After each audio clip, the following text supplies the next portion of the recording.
네, 오늘 말씀은요, 예루살렘 회의에서 뜨거웠던 논쟁이 있었죠. 할례 논쟁이 지난주에 있었습니다. 그 할례 논쟁에 대하여서 결론을 내는 본문 말씀인데요. 지난주에 베드로가 이방인 백부장 고넬료에게 복음 전하고 세례 줄 때에 그렇게 일어난 일들을 사람들에게 간증을 했지요. 그러면서 이 할례 받지 않는 이방인도 하나님께서 구원을 하시더라. 모든 사람은 오직 예수 십자가 복음을 믿음으로만 구원을 얻는다. 이렇게 간증을 하면서 할례 논쟁의 불길이 일단은 사그라들었습니다. 그래서 오늘 11절에 12절에 보면 온 무리가 가만히 있어 라고 시작을 하는데요. 분위기가 잠잠해졌다는 것이죠. 뜨거운 논쟁의 불이 조금 사그라들었다는 것입니다. 그리고 그 분위기에 이어서 바울과 바나바가 이어서 첨부하여 계속 말을 합니다. 본인들이 선교 여행을 하는 가운데에 하나님께서 이방인들에게 행하신 표적과 기적이 있었다는 거예요. 그리고 복음을 전할 때에 그 믿는 사람, 이방인이든 유대인이든 할 것 없이 모두에게 성령이 부어졌다. 이것을 우리가 경험하였다. 이것을 또한 증거했습니다. 그들도 일종의 간증을 한 것이죠. 그리고 중요한 것이요, 오늘 야고보 사도가 마지막으로 이 쐐기를 박는 말을 하는데 어떻게 하느냐? 이 모든 일이 사실은 하나님께서 구약 성경 아모스서 9장에 예언해 두신 그 말씀이 이루어진 것이다. 그렇게 증거를 하는 거예요. 아모스 9장 11절에서 12절에 이 내용이 있는데 이것이 그대로 이루어진 사건이 바로 이 바울과 바나바 그리고 베드로가 증거한 그러한 말씀이다 라고 말을 한 것이지요. 여기서 우리가 중요하게 먼저 볼 것이 있는데요. 초대교회 사람들은 그렇게 사람들 사이에 논쟁이 있을 때, 어떤 문제가 일어날 때에 최종적으로 말씀으로 결론을 낼 수가 있었다는 것입니다. 베드로가 본 환상, 그리고 성령이 고넬료의 모은 집에 임한 것은 다 사실입니다. 베드로는 그 간증을 한 것이지요. 또 바울과 바나바가 선교 여행 중에 그들을 통하여서 하나님께서 표적과 기적을 일으키신 것도 사실이에요. 그리고 믿는 모든 사람들에게 성령이 부어진 것도 사실입니다. 그것을 간증했던 것이지요. 그런데요, 우리가 신앙적인 결론을 최종으로 내릴 때는 이러한 개인의 환상이나 체험에 의해서만 결정해서는 안 되는 거예요. 반드시 최종적으로는 하나님의 말씀에 의지하여서 점검을 받아야 하는 것입니다. 그렇게 결론을 내야 되는 거예요. 왜냐, 마귀도요, 이런 환상과 또 표적과 기적을 일으킬 수 있거든요. 거기에 미혹되는 개인들이 있을 수가 있습니다. 그래서 우리가 개인적인 간증과 같은 어떤 경험을 한다든지 기적을 경험했다든지 할지라도 그것은 나에게 있어서는 사실이지만 그것이 한 번 더 검증이 돼야 되는 것입니다. 혹시나 내가 미혹된 것은 아닌가 점검을 해봐야 되는 거예요. 그것의 기준이 뭐라고요? 하나님의 말씀인 것입니다. 오늘 야고보 사도가 아모스서를 근거로 하여서 사람들에게 증거하고 그렇게 논란의 종지부를 찍은 것처럼 그렇게 하는 것이죠. 그리고 그렇게 말씀으로 최종으로 점검받고 결론을 냈다면 그 하나님의 말씀이 이루어진 것이 확실하다 이렇게 분별이 된다면요, 그 말씀에 순종을 할 줄 알아야 하는 거예요. 오늘 초대교회의 힘이 어디서부터 나오는가? 그렇게 말씀으로 종결되고 그 말씀의 권위에 모두가 순종할 수 있었다는 것입니다. 더 이상 논란이 없어요. 잠잠했다는 것입니다. 이렇게 초대교회는 하나님의 말씀으로 결론이 나고 그 말씀의 권위 아래 복종하면서 교회를 지켜나갈 수 있었습니다. 그리고 이후로도 교회를 무너뜨리려고 하는 그 사단의 여러 시도들이 있었겠지요. 그리고 그 마귀의 관계가 있었을 것입니다. 그때마다 이 초대교회는 항상 기억했던 것이 말씀으로 이겨야 된다. 우리가 말씀의 능력을 힘입어서 흔들리지 말아야 된다 하는 것, 이 믿음이 있었던 것입니다. 그래서 에베소서 6장 17절에도 보면요, 교회와 성도를 그렇게 흔들어대는 마귀를 대적할 때에 우리가 반드시 가져야 될 것이 있는데, 그것이 이제 전신갑주예요. 그 마지막이 무엇인가? 말씀의 검입니다. 에베소서 6장 17절에 성령의 검 곧 하나님의 말씀을 가지라. 이 말씀의 검을 우리가 가지고 있어야 한다는 것이지요. 오늘날에도 우리들에게도 마찬가지입니다. 우리도 말씀을 이 검처럼 사용할 수 있어야 마귀를 대적할 수가 있는 거예요. 그리고 그 핵심은 순종에 있습니다. 자, 예수님께서도요, 광야에서 40일 동안 금식하신 후에 마귀에게 시험을 당하실 때가 있었죠. 그때에 예수님께서 마귀를 물리치실 때 사용하신 무기가 바로 이 하나님의 말씀이었습니다. 그런데요, 여러분, 한 가지 우리가 알아야 될 것이, 마귀도 하나님의 말씀을 이용하여서 예수님을 시험했다는 거예요. 마귀도 하나님의 말씀을 알고 이용할 수 있습니다.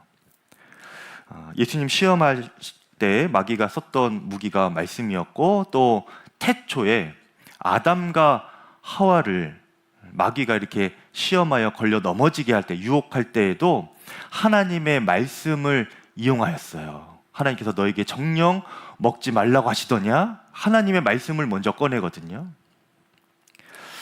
그런데 여러분, 마귀와 예수님이 다른 것은 무엇이냐면요, 둘 다 하나님의 말씀을 사용하긴 하는데, 마귀는요, 하나님의 말씀을 자기 마음대로 해석하고 이용한다는 거예요. 그리고 예수님은 하나님에 대하여, 그 하나님께서 주신 말씀에 대하여서 철저하게 순종하시는 분이었다는 것입니다. 마귀는 하나님의 말씀을 이용하는 존재이지만 예수님은 하나님의 말씀에 순종하시는 분이었다는 것이죠. 이것이 다른 거예요. 이것이 하늘과 땅 차이가 되는 것입니다. 예수님의 삶 자체가 구약에 예언된 하나님의 말씀이 그대로 이루어지는 그런 삶이셨습니다. 그렇게 순종한 사람만이, 말씀의 권위를 내가 두려워하고 그 말씀에 순종한 사람만이 이 하나님의 말씀을 검처럼 사용할 수가 있는 거예요. 그렇게 마귀를 대적하고 물리칠 수가 있는 것이죠. 여러분, 말씀을 이용하는 자가 아니라 말씀에 순종하는 성도 되시길 축복합니다. 말씀에 검의 능력이 있는 성도 되기를 바라요. 그래서 유진 피터슨 목사님께서 이 책을 먹으라라는 책을 쓰셨는데, 그 책에서 보면 성도가 말씀을 읽을 때 어떻게 읽어야 되는지 알려주는데요, 순종을 강조하고 있습니다. 그래서 그 책에서는 많은 성도들이 성경 읽는 일에 소홀하다, 이렇게 먼저 말을 해요. 그런데 이것이 정말 성도님들이 성경을 읽지 않는다라는 말이 아니고요, 눈으로만 읽는다는 거예요. 그것을 가지고 이 유진 피터스 목사님은 말씀 읽는 일에 소홀하다라고 이렇게 표현을 한 겁니다. 그러면서 충격적으로 표현한 것이 있는데, 무엇인가? 사탄이 성도로 하여금 성경을 잘 읽도록 한다는 거예요. 그런데 눈으로만 읽게 한다는 겁니다. 형식적으로만 성경을 열심히 읽게 만든다는 거예요. 그리고 그렇게 성경 읽는 습관을 지속하게 만든다는 것입니다. 안 읽는 것은 아닌데 그냥 눈으로만, 건성으로, 아니면 형식적으로만 읽는다는 거예요. 말씀을 마치 전시품 정도로 두게 한다는 것이죠, 사탄은 우리에게. 여러분, 전시용 칼, 그렇게 장식용 칼 본 적 있습니까? 네. 그거 이렇게 한번 만져보신 적 있으세요? 보면 칼이 대부분 무디지요. 그걸 날카롭게 해놓는 사람은 거의 없습니다. 대부분 날이 무뎌져 있어요. 잘 쓰지 않기 때문에 그렇죠. 성도에게 있어서 이 말씀이 그렇게 무딘 존재로 되도록 사단이 그렇게 만든다는 것입니다. 말씀을 건성으로 읽고 눈으로만 읽을 때 말씀이 그렇게 무딘 칼처럼 된다는 거예요. 그러면서 권하는 말이 우리가 성경을 읽을 때에 성경대로 살기 위하여 성경을 읽어야 합니다. 이렇게 권면하고 있습니다. 어떻게 읽으라고요? 성경을 읽을 때에 내가 이대로 살아야겠다 하는 마음을 가지고 읽으라는 거예요. 그리고 읽은 다음에 그렇게 순종을 해야 된다는 것입니다. 말씀에 순종하며 말씀을 읽어야 된다는 것이죠. 그렇게 순종할수록 이 말씀의 칼날이 우리 심령에서 아주 예리하고 뾰족하게 됩니다. 말씀의 검이 날이 서게 되는 거죠. 그래서 사단의 심장을 찌르는 성도의 힘이 되는 것이고 강한 무기가 되는 것입니다. 하나님의 말씀을 여러분 전시품처럼 전시용 칼처럼 그렇게 읽지 않기를 바랍니다. 말씀이 우리 가운데 예리한 칼날처럼 그렇게 날이 선 말씀 되기를 축복해요. 우리 삶의 말씀의 권위에 복종하는 믿음이 있고 그 순종으로 말미암아 예리한 말씀의 검으로 사단을 대적하여서 힘있게 신앙생활하는 저와 여러분 되시기를 축복합니다. 야고보 사도가 사람들 앞에 하나님의 구약에 예언된 말씀이 이렇게 이루어졌습니다 라고 하면서 구약의 말씀에 근거를 댄 것이 아모스 9장 말씀입니다. 11절에서 12절 말씀인데 그것이 오늘 말씀에는 17절, 16절, 17절 이렇게 나오는 거예요. 자, 먼저 16절을 보면은 이렇게 나옵니다. 이후에 내가 돌아와서 다윗의 무너진 장막을 지으며 또 그 허물어진 것을 다시 일으켜 세우리니 라고 했어요. 여기서 다윗의 장막이라는 것은요, 구약시대 때에 하나님께서 가장 기뻐하시며 찾으셨던 그 예배를 말하는 것입니다. 그게 다윗의 장막에서 드려진 예배였던 거예요. 그런데 그 예배가 지속되지 못했습니다. 왜냐하면 이스라엘 백성들의 죄악과 불순종 때문에 그 다윗의 장막이 무너졌지요. 그래서 하나님께서 약속하시기를 그 무너진 다윗의 장막을 내가 다시 일으켜 세우고 싶다. 내가 반드시 그렇게 하겠다. 이렇게 약속을 하신 것이 아모스 9장 말씀인 것입니다. 그리고 그 일이 지금 예수님 이후에 이루어지고 있습니다. 이렇게 야고보 사도가 증언하고 있는 거예요. 여러분, 이렇게 하나님께서는요, 그분이 말씀하신 것은 반드시 이루어집니다. 우리가 성경을 읽을 때에 그래서 이것이 나에게 주시는 말씀이다, 이렇게 레마의 말씀으로 붙잡을 필요가 있어요. 그리고 그 말씀이 나의 삶 가운데 이루어지는 것을 여러분 경험하실 수 있기를 바랍니다. 오늘 이 본문 사도행전 15장 16절 17절 이 부분은요, 저에게도 또 우리 양평교회에게도 정말 큰 은혜가 되는 그런 약속의 말씀이죠. 여러분, 작년 표어가 바로 이 아모스 9장 11절 12절 이 말씀이었습니다. 그래서 크게 표어를 이 기둥에다가 세워 놓으셨었죠. 다시 세우리라. 이것이 작년 표어였습니다. 제가 작년 8월에 첫째 주에 선화목자교회에서 고별 설교하고 8월 둘째 주에 우리 양평교회에 와서 부임 설교를 했죠. 그러니까 오늘 첫째 주니까 다음 주면은 거의 1년이 되는 날입니다. 그래서 감회가 또 새로워요. 이 말씀이 더 저에게 은혜가 되고, 제가 부임했을 때 당시 전임 목사님 갑자기 소천하시고 또 2달 반 동안 담임자 없이 이렇게 교회가 어려운 시간 지났지요. 그리고 그 이전부터 교회가 여러 어려운 일들을 참 많이 겪으면서 교회 이곳저곳이 많이 무너져 있었습니다. 교회의 큰 어려움을 성도님들이 연속으로 이렇게 겪으시면서 성도님들이 많이 또 힘드셨지요. 어떤 분들은 저에게 이제 신방하면서 이제 고백하시는데, 한때는 그의 교회의 큰 어려움들을 그렇게 겪으면서 교회 입구에 들어서면서부터 한숨이 나온다, 이런 분도 계셨어요. 그리고 교회에 오기가 두려운 마음까지 들었던 적이 있다, 이렇게 고백하는 분들도 계실 정도였습니다. 그만큼 교회가 어렵고 성도님들이 참 힘겨운 시간을 보내셨던 것 같아요. 그때 처음 부임했을 때 한 30여 명, 30명 정도 되셨나요? 그렇게 남아 계신 성도님들을 제가 보면서 참 대단하시다 생각이 들었어요. 큰 어려움들을 다 견디시고 참으시고 이렇게 교회를 지키셨구나, 마음이 들었습니다. 그런데 그러면 그럴수록 제가 부임했을 때 하나님께서 주신 그 아모스 9장 그 약속의 말씀이 제 마음에 더 강력하게 새겨지고 붙잡아졌어요. 다시 세우리라. 그 말씀이 저에게는 레마의 말씀으로 붙잡아지는 거예요. 이렇게 다 무너져 있어도 내가 다시 세우리라. 그것을 저에게 또 교회에게 하나님께서 주신 말씀이구나, 이것이 확신이 되더라고요.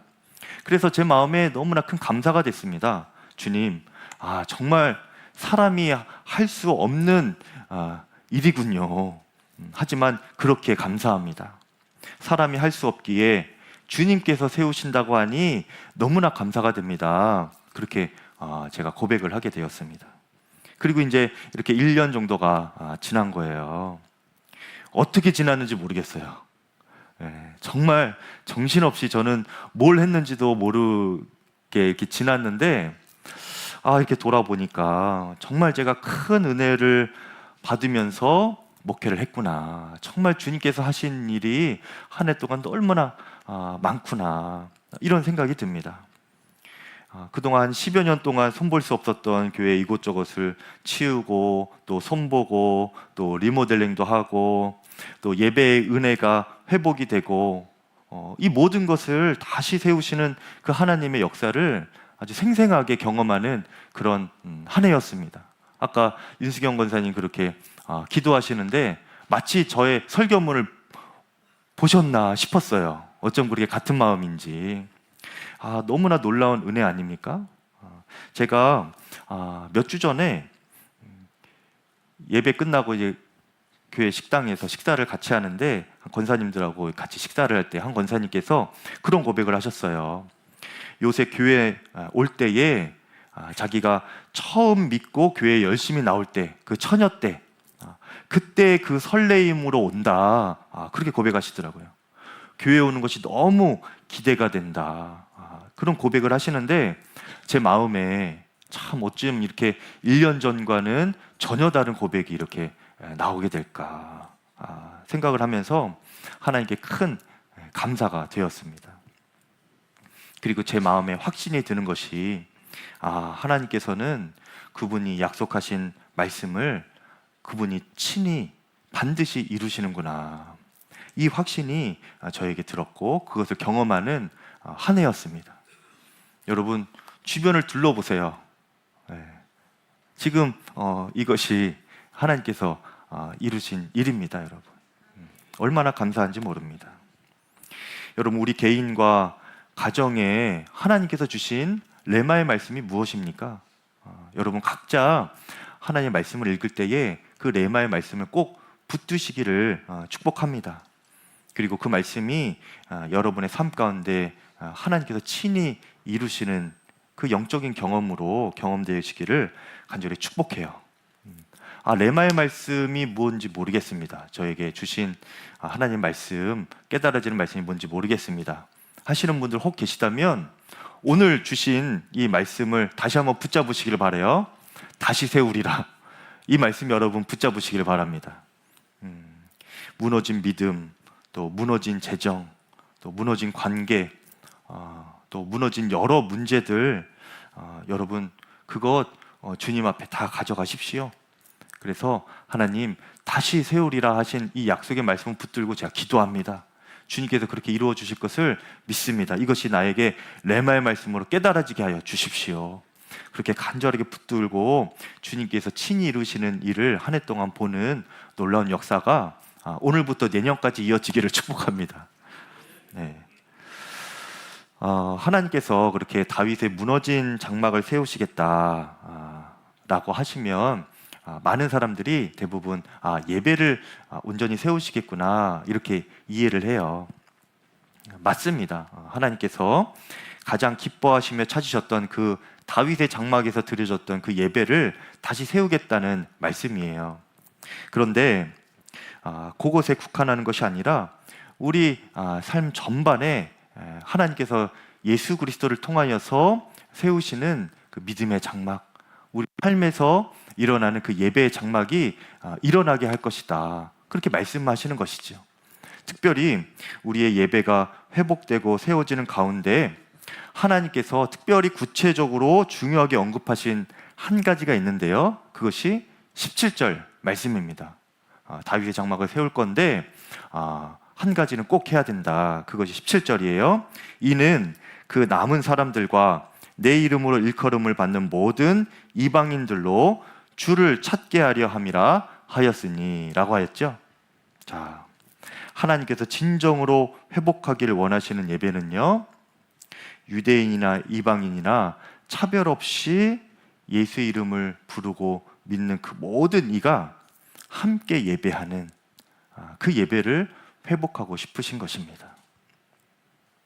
이것은 이미 수천 년 전에 예언되었고요, 하나님께서 계획하신 일입니다. 그리고 이것이 이제 예수님께서 이 땅에 오심으로 이 예언의 말씀이 성취가 되는 것이 시작이 된 거예요. 베드로와 바울과 주님의 제자들을 통하여서 주님은 끊임없이 이 구원의 십자가 완전한 복음을 선포하고 계시는 것이죠. 그런데 그 길목에서 이 할례받은 유대인들이 가로막고 서 있는 것입니다. 이방인들은 안 된다는 거예요. 이방인을 받아들이지 못하는 그 유대인의 마음에 벽이 있기 때문에 그렇습니다. 그래서 주님은 지금 오늘 말씀을 통하여서 야고보 사도를 통하여서 그 사람들에게 그 마음에 있는 벽을 허물어라 말씀하시는 겁니다. 유대인이든 이방인이든 우리가 다 하나님 앞에 나아가 예배할 수 있게 되었습니다. 그 증거가 예수 십자가입니다. 그리고 오늘 우리에게도 하나님은 동일하게 오늘 말씀을 통하여 말씀하고 있는 것이죠. 마음의 벽을 허물고 예배를 드려라 라는 것입니다. 마태복음 5장 23절에 그러므로 예물을 제물단에 드리려다가 거기서 내 형제에게 원망 들을 만한 일이 있는 것이 생각나거든 예물을 제단 앞에 두고 먼저 가서 형제와 화목하고 그 후에 와서 예물을 드려라 이렇게 말씀하셨거든요. 예수님께서 예배를 어떻게 드려야 될지 말씀하신 것입니다.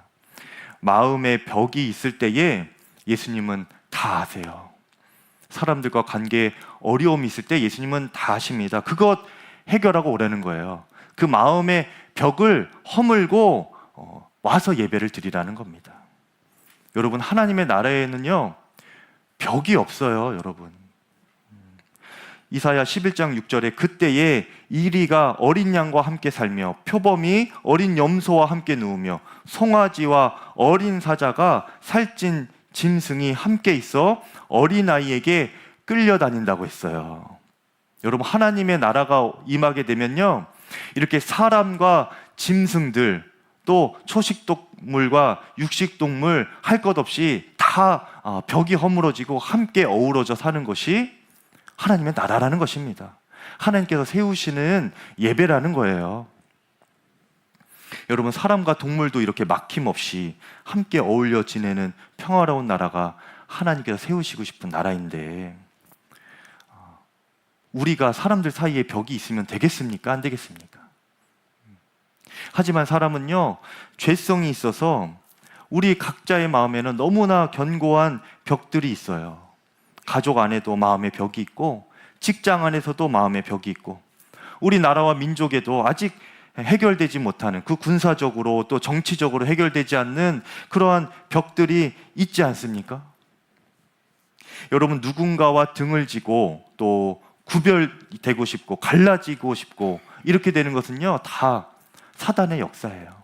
마귀의 역사입니다.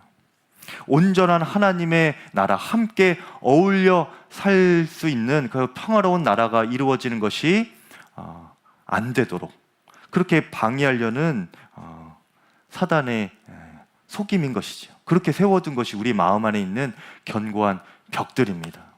여러분, 그것들 다 허물어 버리시기를 축복합니다. 교회도 마찬가지예요. 여러분, 우리 교회에 작년 표어 다시 세우리라 하셨죠? 이것은 교회 건물 다시 세우겠다는 말씀 아닙니다. 숫자를 많이 세우겠다, 이것만을 말씀하시는 것도 아니에요. 더 본질적인 것이 무엇입니까? 성도들이 몇 명이 있든 그 마음과 마음에 벽이 없고 다 그 벽이 다 허물어지고 예수 그리스도 안에서 한 형제자매로 예수 그리스도 머리 되어서 한 몸으로 완전히 하나 된 공동체, 그 공동체로 믿음의 공동체로 교회를 세우시겠다, 예배를 그렇게 세우시겠다, 이것 아닙니까 여러분? 우리 리모델링 1층 잘 됐죠 여러분? 주님이 하셨습니다. 그렇죠? 우리 양평감리교회 누가 오든지 어떤 사람이 오든지 다 마음까지 하나 돼서 하나님께 영광의 예배를 한 몸으로 올려드릴 수 있는 귀한 예배 되시기를, 우리 교회가 되기를 간절히 축복합니다. 그것이 하나님의 나라이고 진정한 예배의 회복이 되는 거예요. 이것을 이루기 위하여서 예수님께서 지금도 막힌 담을 허물고 계십니다. 우리가 우리 마음에 그 담이 다 허물어져서 가정에도 교회에도 직장에도 다 하나가 될 수 있기를 바랍니다. 에베소 2장 14절에 그는 우리의 화평이신지라 둘로 하나를 만드사 중간에 막힌 담을 허시고 라고 했어요. 예수님이 그 일을 이루고 계십니다. 우리의 본성으로는 그 벽을 허물 수 없지만 주 예수님을 의지하여서 그 벽이 다 허물어지고 주님 안에 하나가 되는 역사가 일어나기를 축복합니다. 그래서 우리가 이제 성찬을 받을 텐데요, 이 성찬은 예수님 안에서 우리가 하나가 되었음을 확인하는 시간입니다.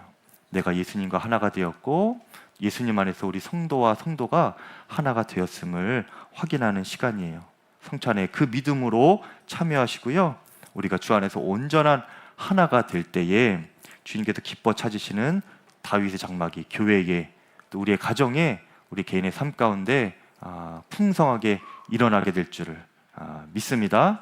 우리 함께 먼저 기도하고 성찬 함께 참여하겠습니다. 이 시간 함께 기도할 때에 여러분 한번 눈을 감아 보실까요? 눈을 감고 하나님께 기도할 때, 하나님, 제가 말씀에 순종하게 하여 주시옵소서. 또 제 삶에 무너진 부분, 재정, 건강, 관계, 믿음, 가정 모두가 다시 세워지는 은혜를 주 안에 누리게 하여 주시옵소서. 주의 이름으로 기도하겠습니다. 고맙고 감사하신 하나님 아버지, 감사합니다. 하나님 주여, 주님께서 우리의 마음 가운데, 모든 심령 가운데